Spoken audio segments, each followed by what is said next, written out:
The hand of the Lord my God was upon me, and I gathered together out of Israel chief men to go up with me. Hallelujah. Diyan din po ang ating tema, mga kapatid, sa hapong ito.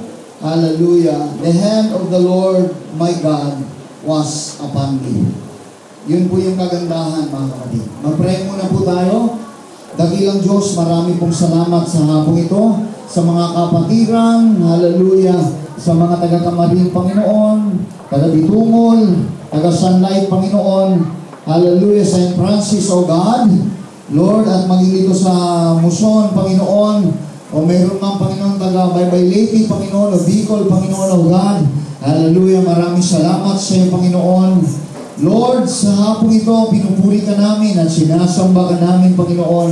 Pagpalain mo po ang mga anak mo na narito ngayon upang sa aming pag-uwi, Ama, ay madala namin, Panginoon, O God, ang mga biyayang ito, mga pagpapalang ito, Panginoon, O God, hallelujah, na amin po ninanais, Panginoon, sa aming mga buhay.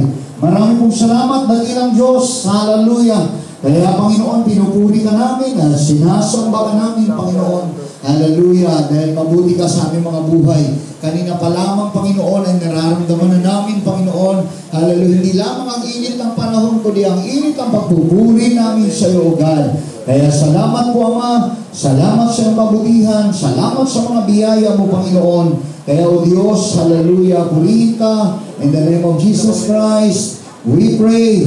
Amen, amen, amen, amen. Hallelujah. Palakpakan natin ang ating Panginoon, mga kapatid. Hallelujah. Everybody say, praise the Lord. Makakaupo na po tayo, mga kapatid. Hallelujah. The hand of the Lord my God was upon me. Hallelujah. Hallelujah.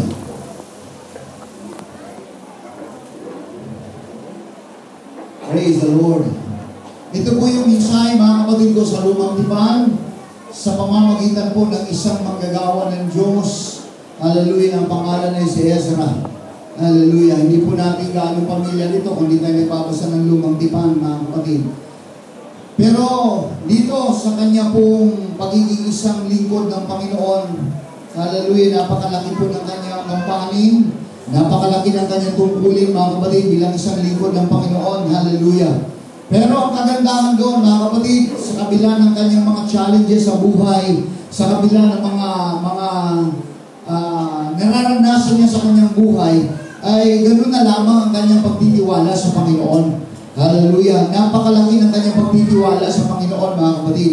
Kaya nga, ang kanyang sinabi, the hand of the Lord my God was upon me. Siya mismo ang nagsalita nito, mga kapatid, na ang kamay ng aking Panginoong Diyos ay sumasa akin palagi. Yun po yung kagandahan, mga kapatid, hallelujah, sa bawat isa po sa atin na mga mananampalataya na nakakatiyak tayo palagi na ang kamay ng Panginoon ay sumasa atin palagi, mga kapatid. Everybody say amen?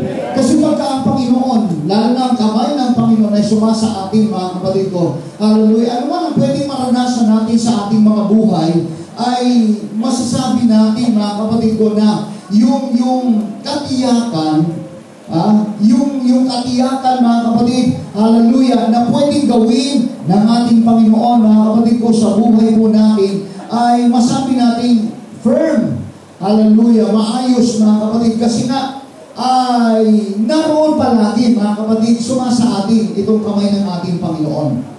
Ang Biblia, mga kapatid, the Bible is filled with stories of people who live their lives under the influence of God.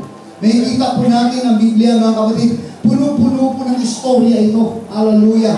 Napakaraming istorya, mga kapatid ko, na mga Bible characters, hallelujah, mga propeta, mga judge, mga kapatid, mga lingkod ng Panginoon, na namuhay sila, mga kapatid ko, sa napakalakas na impluensya ng Panginoon. Hallelujah.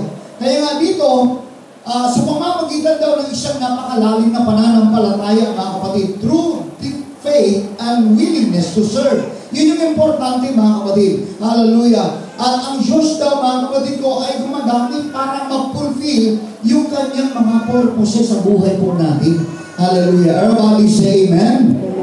Hindi kasi mag-fulfill yung mga layunin ng Panginoon sa buhay natin without the hand of God. Nandun yung kamay ng Panginoon. So, ibig sabihin mga kapatid, hindi literal na kamay ito. It symbolizes the Spirit of God. It symbolizes the power of God. Yun po yung ipinapakita dito mga kapatid ko ng banal na kasulatan. So, para maranasan daw natin mga kapatid, hallelujah, yung influensya at kamay ng Panginoon sa ating buhay, ay mayroon talagang isang malalim na pananampalataya sa Panginoon at handa-handa kang mag-serve sa Panginoon para magamit ka raw ng Panginoon sa kanyang mga purposes, sa kanyang mga layunin sa buhay mo. Hindi binigay sa iyo ng Diyos ang lahat ng bagay na nasa iyo kung wala ang layunin niya sa buhay mo.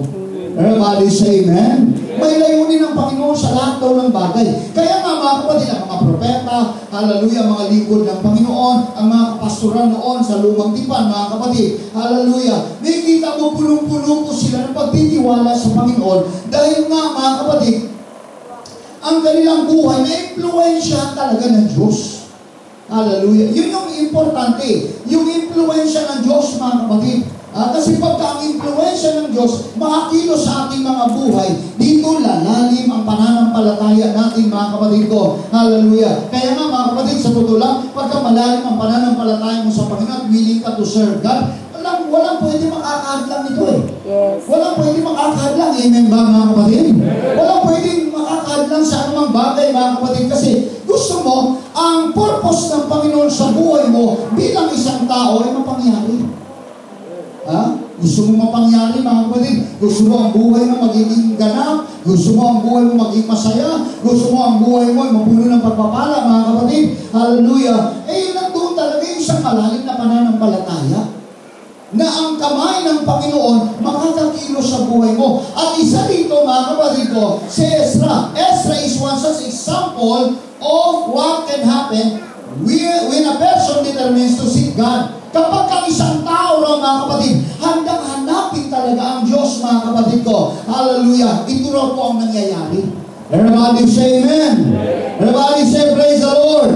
Kapag pinahintulot mo talaga na ang Diyos ay gagamitin ka mga kapatid, hallelujah, dito kikilos ang Panginoon sa buhay mo. Dito makakakilos ang Panginoon. Kasi determinado ka mga kapatid na hanapin mga kapatid ko ang Panginoon. Paano ba hanapin ang Panginoon? Nasa langit siya. Paano ba natin mahanap ang Panginoon mga kapatid? Hallelujah. Nandun siya mga kapatid ko sa pangatlong langit mga kapatid na nakaupo sa kanyang trono. Tandaan nyo, iniwan niya dito sa lupa mga kapatid ko through His words ang kanyang banal na Espiritu Santo na kapag kahinanap natin ang Panginoon at maramdaman natin siya, ang kamay ng Panginoon sumasayo, hallelujah, at ano magiging mo sa kanyang pangalan ay mangyayari ito mga kapatid ko sa buhay mo. Amen! Palapakan natin ang ating Panginoon. So ang isang tao may malalim na pananampalataya, determinado siyang hanapin ang Diyos. Determinado siya mga kapatid kasi gusto niya mabago ang buhay niya. Hindi lang mabago dahil paglayo sa mga vices sa buhay. Gusto pa yung mabago ang takbo ng kanyang pamumuhay. Amen. At isa lang ang makakagawa nun.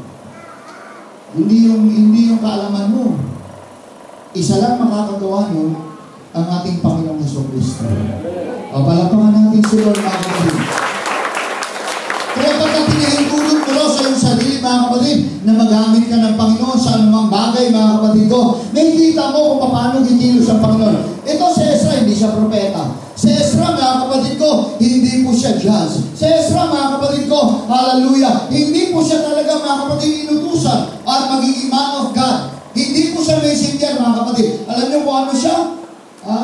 Ingat yaman. Ingat yaman siya. Pag binasa natin yung whole chapter na yun mga kapatid, may kita mo, ingat yaman siya mga kapatid. Hallelujah. So may kita mo, simple lang mga kapatid ko, ang kanyang buhay, pero isa siya mga kapatid sa ginamit ng Panginoon. 457 BC mga kapatid, Ezra lead a group of Jews from Babylonian captivity back to Jerusalem. Hallelujah. Siya yung ginamit mga kapatid ko ng Panginoon. mula nung maghiwalay or mag-capture ang mga Jews, mga kapatid ko, sa Babylonia, siya yung ginamit ng Panginoon, mga kapatid, hallelujah, para ihiwalay ito, para dalhin ito, mga kapatid. Kaya nga, 80 years, mga kapatid, hallelujah, bago ma-reveal ang building, mga kapatid ko, na pinamumulan ni Zerubbabel, mga kapatid, may mission si Ezra dito.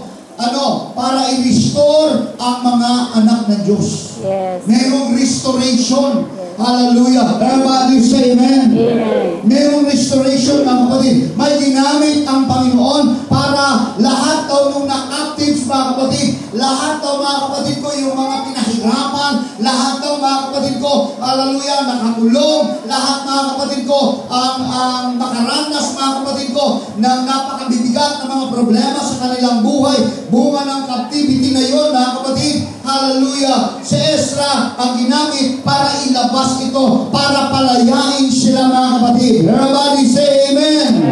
Ang mission niya para i-restore ang kanyang bayan, mga kapatid ko, para dalhin muli sa Diyos. Amen? Kaya nga, mga kapatid, pagka nagpasakop lang talaga tayo sa Diyos, tayo rin, mga kapatid, makakaranas ng restoration. Everybody say amen. Hello, may kasama pa ba ako rito? Hallelujah. Yun yung importante at naniniwala ko until now, mga kapatid ko, ang Diyos patuloy pa rin nagre-restore sa atin, patuloy pa rin nagtatawag, mga kapatid, patuloy pa rin nagpapalakas, patuloy pa rin nag-iimbita, mga kapatid ko, hallelujah, para sa isang restoration na ang ibig sabihin is spiritual restoration, mga kapatid. At ito yung mission ni Ezra, hallelujah, at ang kanyang grupo para i-restore ang mga people of God na nagpangalat, mga kapatid ko. Hallelujah. Everybody say amen. Sa huling panahon ito, alam ko, mga kapatid, pwede rin tayong gamitin ng Panginoon para ma-restore, hallelujah, ang mga nagpangalat na mga anak ng Diyos. Palapakan natin ang ating Panginoon.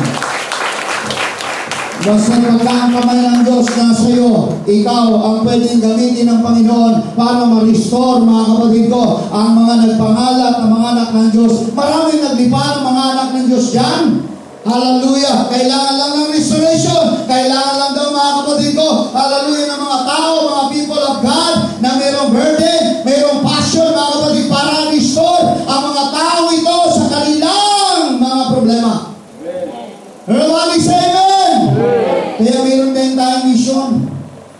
Bawat isa sa atin ngayon, bawat church ngayon, mga kapatid, hallelujah, may mission. Kaya nga tayo nagkatipon-tipon ngayon, mga kapatid ko. Although, maraming wala ngayon, mga kapatid, hallelujah. Nakita ko nga rito, mga taga-ibang church ang mga taga-Marigold, Umuson, mukhang konti lang Hello? Konti lang, mabilang lang sa daliri yung mga taga-Umuson. O baka yung nasa labas. Yung mga taga-Muson, yung nasa labas. Yung mga bisita natin, nasa loob. Hallelujah. Everybody say, praise the Lord. Palakpakan natin ang ating Panginoon, mga kapatid. Kaya naniniwala ko, mga kapatid ko, hallelujah, na ang panawagan ng Panginoon, mga kapatid, kagaya ni Ezra, hallelujah, na tayo rin isang grupo na mga anak ng Diyos para ma-restore ang mga tao sa kanilang mga problema. At tayo rin, mga kapatid, ang pwedeng gamitin ng Panginoon, mga kapatid. Kaya dito sa Book of Ezra, nakikita po natin, pag binasa natin yung Book of Ezra, basahin niyo yan, mga kapatid. Hallelujah, napakagandang aklat niyan, mga kapatid. Hallelujah. May kita po natin, mga kapatid, sa unang 6 na chapter, mga kapatid, ipinapakita dito sa book na ito yung gawa ni Zerubbabel, mga kapatid. Hallelujah. At sa final chapter na ito, mga kapatid, dito na lumabas ang tao ito. Napakasimple lang. Hindi siya gaanong kilala, mga kapatid. Hindi siya gaanong kilala. Hallelujah. Pero makikita mo, mga kapatid ko, kung paano ginamit siya para ma-restore ang mga tao balik sa Panginoon.